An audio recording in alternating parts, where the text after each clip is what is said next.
Today we're going to be talking about the tissue level of organization. Now remember, tissues make up organs and tissues are made up of cells. So we're going to see the foundational basic structure of tissues in the body and discuss the different classifications.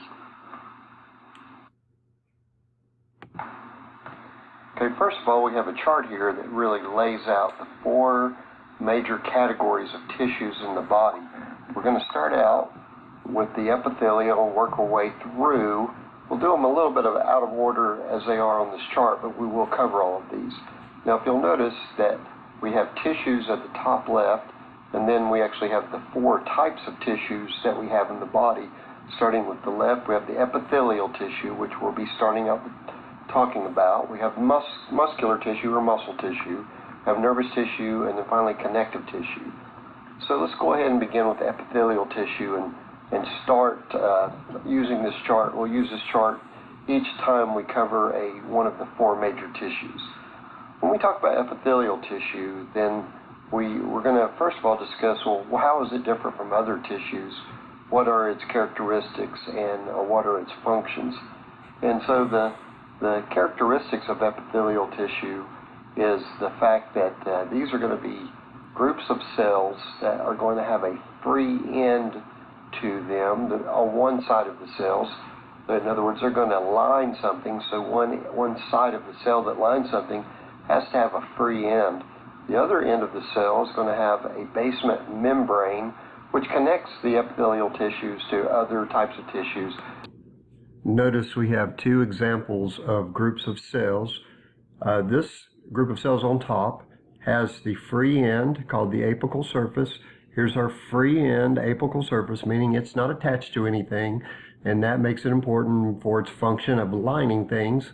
The other end, in this case, we only have one cell layer thick, one cell layer thick, and so the other end, we have the basal surface, which has a structure called the basement membrane or basal lamina, which connects these cells to some other type of tissue. So I've got a free end on one side, a basement membrane, and some sort of tissue on the other side that this is being connected to.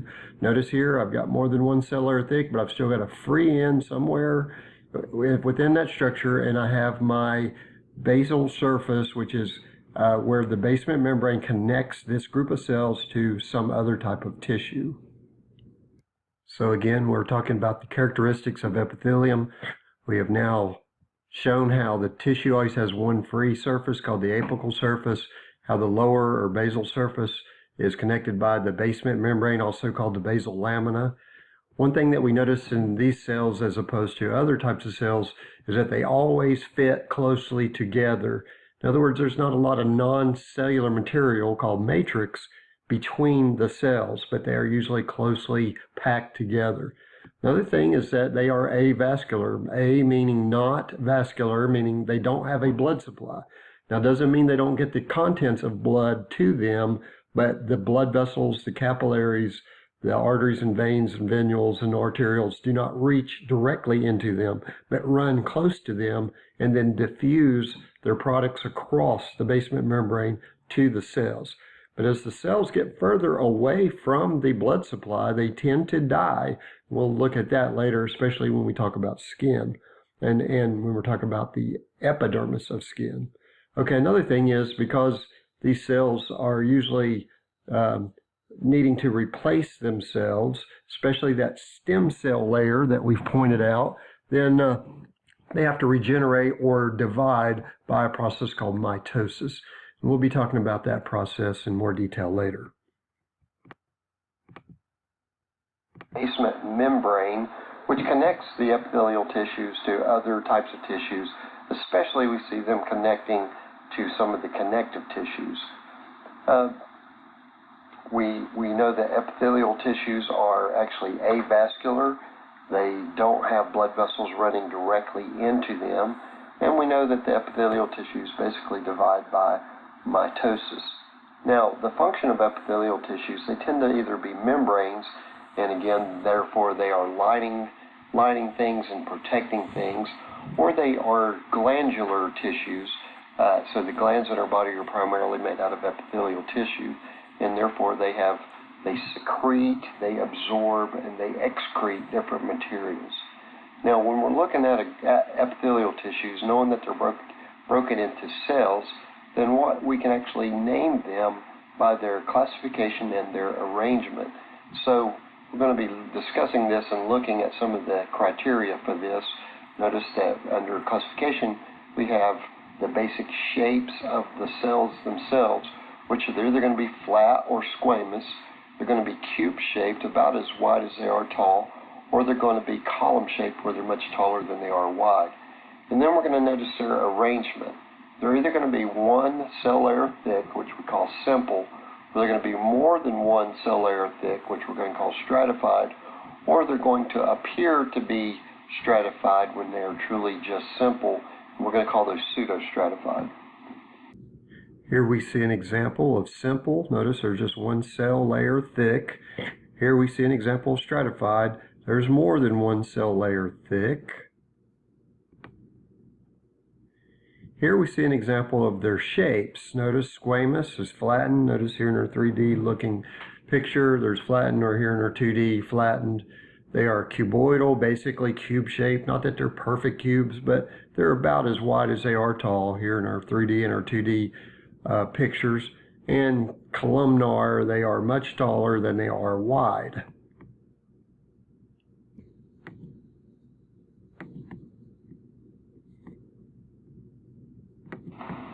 Okay, let's look at an example of some epithelial tissue, and let's look at an example of this picture.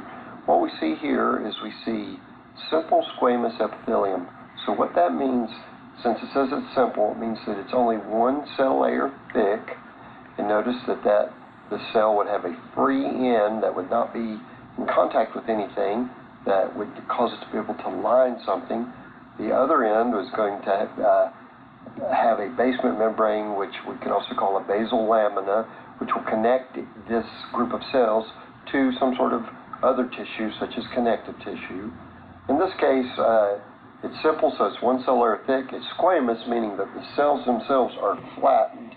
In other words, their height isn't near as tall as their width, so they're fairly flat cells. Now, we're going to see these type of cells in places where we need very thin surfaces, particularly where we're going to exchange things across the surface of the cells. So it's going to reduce friction. It's going to allow things to go through them, such as gases or fluids, and it's going to be able to perform more absorptive or secretion activities. Next, we see the stratified squamous, and in this case, the stratified means that there's more than one cell layer thick. Now, notice the top layer of cells has the free end, something that's not attached, and then the rest of the cells under it, the bottom layer is actually going to be, again, attached to a basement membrane or basal lamina, which attaches it to other tissues such as connective tissue.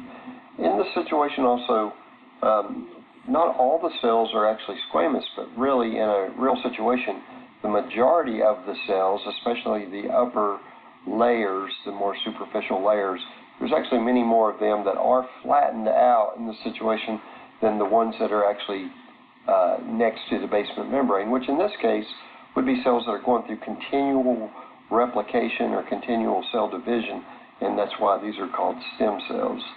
But in this situation, again, what we see is we see several layers of cells, therefore they're stratified. We see the several top layers are flattened out, so we call these stratified squamous. Again, we're going to see these in places where we need more protection. Again, they're going to line things such as our mouth, throat, esophagus, and so on, but it's going to be in places where we need more than just one cell layer thick, so something doesn't just rub off the layer. And also it can be in places where possibly we shed the top layers but keep replacing them with our stem cells. Okay, next we see a situation where we actually have simple cuboidal cells. So again, simple meaning that there's only one cell layer thick, so they'll have a free end. The other end of the cell will be connected to connective tissues that will then be connected by the basal lamina or the basement membrane. And we see the shape of the cell here is kind of cube-shaped. It's not flat. It's not real long. It's basically cube. So we're going to find this in several places in the body, and we'll talk more about the actual places in the body as we get to them. But let's learn to recognize, first of all, what's epithelial, what is simple, and then what are the basic shapes, and what is stratified. Here we see something really fairly rare in the body. We see stratified cuboidal epithelium, and of course, again, the free end is going to actually be around the space, which would be called the lumen. In this case, the space where the sweat would be in the sweat, because this is actually what makes up a sweat gland duct. So the tissues that make that up are the stratified cuboidal epithelium, which are made up of the cells. And since it's stratified, we know that it's more than one cell layer thick. We know that at least one of the layers has to have a free end. In this case, the free end is next to the space called the lumen. And then we see that the other ends are actually going to have a basement membrane, which is going to connect the rest of the cells to the connective tissue, which is supporting and holding the structure together. Again, this is relatively rare in the body. Stratified cuboidal, stratified columnar are rare, and they're going to be where we need more protection, and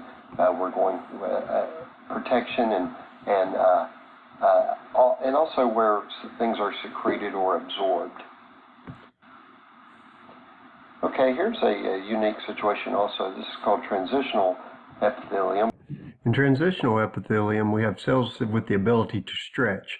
Notice the empty bladder cells here. Here's actual cells, and notice they're kind of tall, but notice that's when the bladder gets full, then the urine inside stretches these cells. Notice our appearance of our cells are totally different with a full bladder than they are in an empty bladder. So they transition their shape according to the stretchability of the cells when the bladder is full. And by the way, I'm going to ask you, is this a male or a female bladder? And this is the prostate gland, so obviously that makes that the male bladder. All right, but anyway, back to our actual epithelial cells. Transitional epithelium are cells with the ability to basically stretch and recoil. So they fill up this, stretch it out. When we release the urine out of the bladder, then the cells recoil back into this shape. So recoiling and stretching certain structures, especially urinary structures, that's an advantage to be able to do that. In this picture, we see an example of simple columnar epithelium. Simple, again, because it's one cell layer thick. Columnar, because the shape of the cells are much taller than they are wide. In this situation, we also see something interesting that we see a lot in the body, and the fact that we see on the free end, we actually see microvilli, which are several folds in the upper portion of the cell. Now, when the body folds something, it does it so it can have increased surface area for a smaller amount of space. I'll be mentioning that quite often and reminding you of that phenomenon. And so we see that particularly in cells where we need to have greater absorptive ability, but maybe we don't have a lot of space for that absorptive ability to fit in.